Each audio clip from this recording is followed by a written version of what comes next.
Okay, magandang araw po sa inyong lahat mga boss. So, andito po tayo sa Paniki Project, Paniki Tarlac Project. So, before and after na po tayo mga boss. So, yung ginawa natin dito, yung ceiling tapos yung pintura ng ceiling. Siyempre, bago po natin puntahan yung project, so gusto ko muna makita ninyo yung before na ito, bago natin pakita yung after. Okay, play mo muna natin yung video.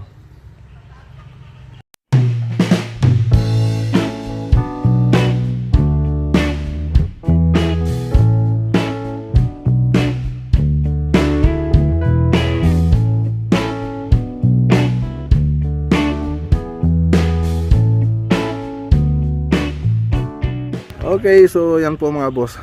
Siyempre bago po natin pasukin yan, siyempre wag niyo kalimutan na mag-subscribe sa mga bago pa lang po dito sa ating channel. Siyempre wag niyo kalimutan din na i-like po itong video natin. Tsaka pindutin yung notification bell para updated po kayo sa mga bagong videos natin. Okay, so nakita niyo naman doon sa ano natin, doon sa before. Wala pang ceiling. So ngayon naka-ceiling na siya tapos pininturahan na rin natin. So yung yung mga ilaw dito, pin light, strip light, circular light, panel light, tapos yung ceiling fan, galing po yan sa Maclagonilla cornices. Pati po yung cornisa po natin dyan, tsaka ceiling roof. So galing po yan sa Maclagonilla cornices. So kung gusto nyo umorder, makikita nyo po dyan sa screen, mag-message lang po kayo sa Maclagonilla vlog. Okay, so pasok na po tayo. Punta na po tayo dito sa terrace. Okay, dito sa terrace mga boss. So simple lang po yung ginawa natin dito, yung design natin. So apat na pin light lang na square, tapos nilagyan na parang tube, parang ano, tubular, parang tubular kung titingnan mo, na parang guhit na lang niya, parang design na lang mga boss. So yung kinulay natin dyan, kinulay natin dito sa pinaka high ceiling po natin yung flat latex ng Davis, yung pondo. Tapos dito sa may cornisa natin, yung semi-gloss ng Davis. Tapos dito sa black, yung lamp black ng Davis mga boss. Tapos gumamit din po tayo ng cornisa dito na yung MD. So pakita po natin. So, yan po yung ginamit natin cornisa rito, MD na model. Okay, so yan po yung design dito sa may terrace.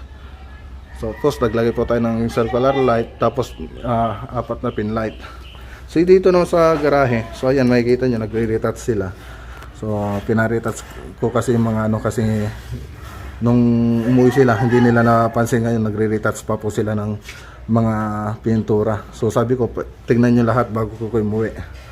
Okay, dito single drop lang po yung ginawa natin dito. Tapos naglagay tayo ng mga groove dito sa ceiling dito. So gypsum board lahat po yan mga boss. So ganun din yung cornisa na ginamit natin dito, gaya po yung pinakita ko kanina. Okay, yung model MD. So yung kulay na ginawa natin dito, yung choco brown ng Davis. Okay, so yung mga pin light na ginamit dito, mga pin light lang na, yung iba single color na white, gaya nito. Yung iba tricolor na warm white, daylight, tsaka white. So dito sa circular, tricolor po yan. Okay, so dito naman tayo sa salas. Okay, so ito po yung salas nila. So makikita nyo po dyan sa screen yung 3D model nya. Okay, so ganyan po, marami pa po tayong gagawin dyan. So ngayon, yan lang muna. So magtatiles pa po sila. So nagtatiles na po sila ngayon dito. So tingnan na natin kung ano pa ipapagawa nila, madam, balik po na lang po tayo rito kung sakaling magpagawa pa po sila. Okay, so yan po yung ceiling rose na sinasabi ko, galing din kay Maclagonilla cornices. So message lang po kayo doon. Tapos yung cornisa natin, yan po. Okay, so yan po yung mga cornisa natin. So bago ko po to ginawa, itong kisame natin dito, gumawa po tayo ng 3D animation. So dun sa 3D animation na yun, naka-actual po yun dito sa bahay nila madam.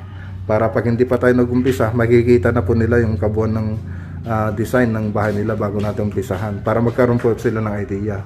Buti kasi, maganda kasi dun mga boss, habang sa drawing pa lang, pwede na po nating palitan yung design habang drawing pa lang siya. Hindi gaya nung sa actual, pag ayaw natin yung design, papabagbag natin yung kisame. So ano naman yun, masasayang lang yung materials natin doon, tsaka labor. So yun ang maganda rito, hanggat drawing pa lang pwede natin palitan. So ayan mga boss, punta naman tayo dito sa ano tayo mga boss, Hakbang muna tayo. Ayun. So dito. Okay, dito sa kitchen tsaka dining. So ayun mga boss. So makikita nyo po dyan sa 3D model niya. Yung 3D model niya dyan sa screen. So tawang ganun din po yung nangyari dyan. Siyempre sa kulay na lang po nagkatalo. Yung mga kulay ng kulay ng mga ilaw.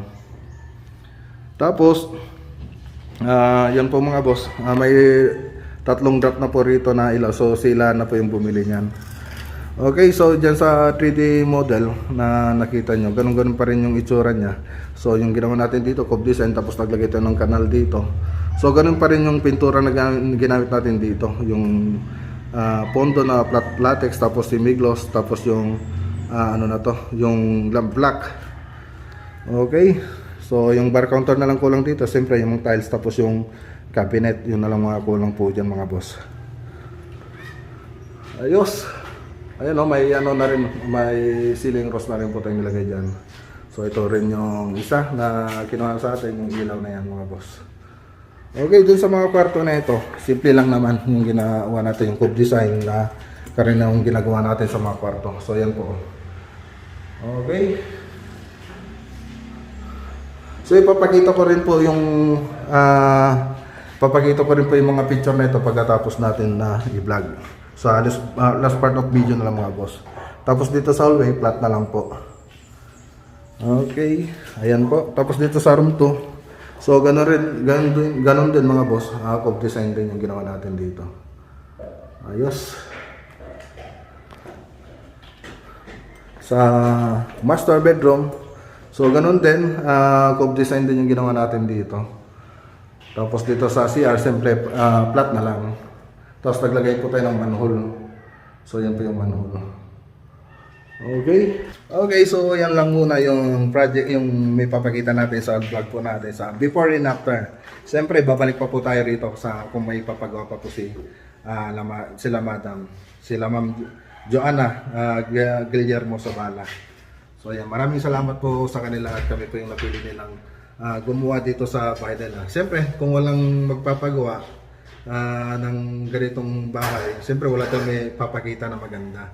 So ayan, maraming salamat po sa kanila at nagtiwala po sila na kami yung gumawa ng bahay nila at nakapaghintay po sila sa line up. Okay, so yung mga picture po nito ipapakita lang po natin sa last part of video. Ayan na nga pala mga boss, susunod na pala rito mga boss. So ayan mga boss, ingat po tayo lagi at God bless.